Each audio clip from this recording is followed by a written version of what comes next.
आदरणीय गुरुदेव भगवान, आपके चरणों में कोटि कोटि प्रणाम।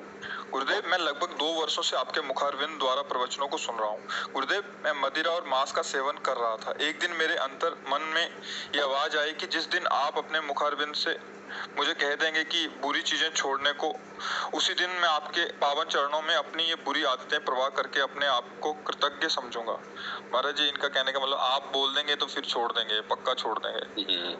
हम तो शास्त्रों बार बोल चुके हैं, फिर भी आपको धन्यवाद देते हैं कि आप हमारी बात को मानने के लिए तैयार हैं। तो हम पुनः बोल रहे हैं, आप ही नहीं, सब हमारे मित्र हो, सब हमारे परिजन हो, जो भी जहां तक आवाज पहुंचे तो आप समझो हम आपको ही बोल रहे हैं। चाहे आप किसी नाम वाले हों, किसी रूप वाले हों, आपका मंगल, जैसे अपने घर वालों का सुख देखा जाता है, मेरा भाई कैसे सुखी उन्नतिशील हो, वैसे ही आप सब हमारे भाई हैं, सब हमारे मित्र हैं, सब हमारे घर वाले हैं। क्योंकि हमारे प्रभु का पूरा संसार है, तो हमारे मालिक प्रभु हैं, तो सब हमारे भाई ही हुए, हमारे मित्र ही हुए। तो कोई भी शराब पीकर ना तो सांसारिक सुख ले सकता है और ना पारमार्थिक सुख ले सकता है। बिल्कुल लिख लो, इसका नाम ही है मदिरा। ये मदांध करके हमारी बुद्धि को दूषित करती है, हमारे सुकृतों का नाश करती है।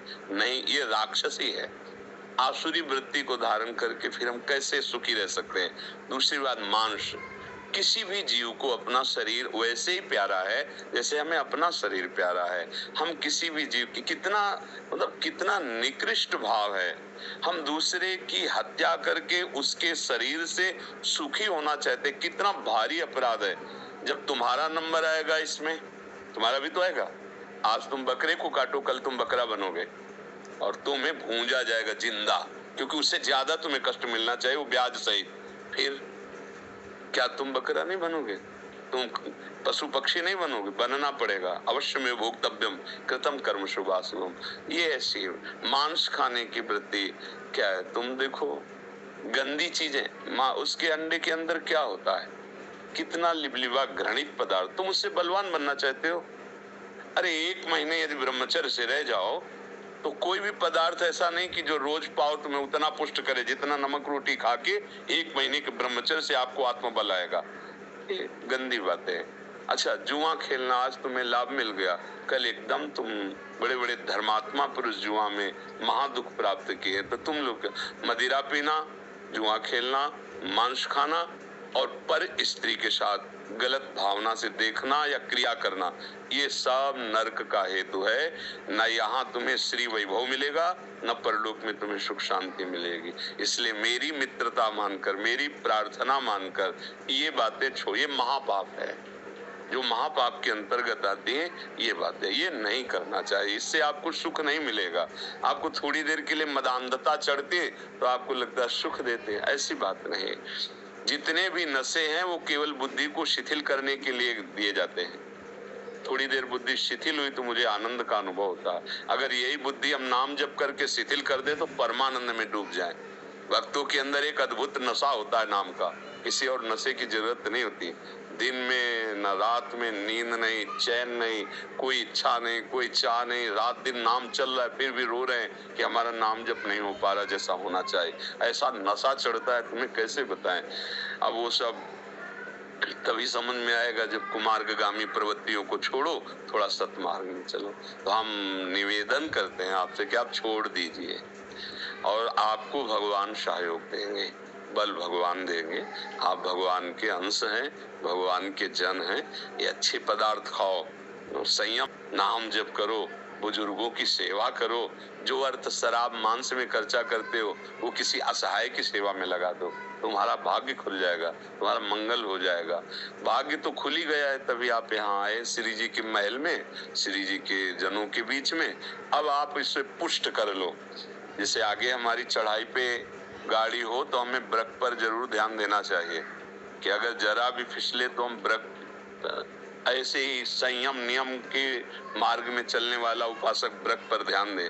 अब तुम्हें ऐसे भी मित्र मिलेंगे जो फ्री पिलाएंगे, कसम खवाएंगे अपनी, और आपसे जाओ फिर आज से। ऐसा भी हो सकता है कि आपको धन देने वाला धन की हानि करने लगे, पर प्राण चाहे निकल जाए पर हमको गलत कदम नहीं रखना। तो सबसे बड़ा जो धनी है उसकी कृपा दृष्टि हो जाएगी। क्या दुर्लभ। एक दोहा 2-4 दिन से हमारे दिमाग में नाच रहा है। ताको कछु प्रभु अगम नहीं, जा पर तुम अनुकूल, तो प्रभाव बड़वा न लही, जार सके खलतूल। रुई जो है वो बड़वा नल को भस्म कर दे यदि आपकी प्रसन्नता हो जाए, आपका कृपा हो जाए।